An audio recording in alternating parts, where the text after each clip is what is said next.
ലോകത്തോട് പ്രസംഗിച്ചത് കർത്താവായ യേശുവാണ്. അത് എഴുതപ്പെട്ടത് വിശുദ്ധ ബൈബിളിലാണ്. രക്തം ചൊരിയാതെ വിമോചനമില്ല. മനുഷ്യന്റെ രക്തത്തിൽ ജീവനടങ്ങിയിരിക്കുന്നു. ശാസ്ത്രം അത് കണ്ടുപിടിച്ചു. ആ രക്തത്തിലാണ് പാപം കലർന്നത്.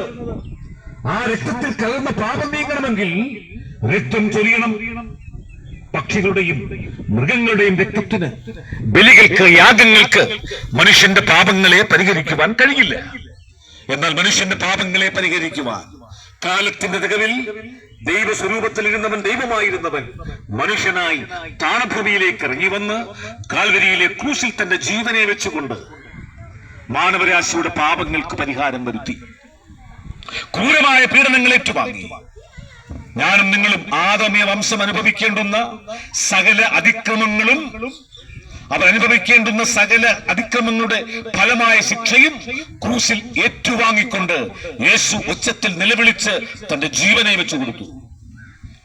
എന്നെ കേൾക്കുന്ന പ്രിയപ്പെട്ടവരെ, മതങ്ങൾ പരാജയപ്പെട്ടപ്പോൾ, ഇസങ്ങൾ പരാജയപ്പെട്ടപ്പോൾ, തത്വശാസ്ത്രങ്ങൾ പരാജയപ്പെട്ടപ്പോൾ മനുഷ്യന്റെ പാപങ്ങൾക്ക് പരിഹാരം വരുത്തുവാൻ കാൽവരിയിലെ ക്രൂശിൽ ഉയർത്തപ്പെട്ട ആ യാഗപീഠത്തിൽ യേശു കുഞ്ഞാടായി, യാഗവസ്തുവായി, യാഗാചാര്യനായി, യാഗസ്വീകർത്താവായി തീരുകയായിരുന്നു. അവന്റെ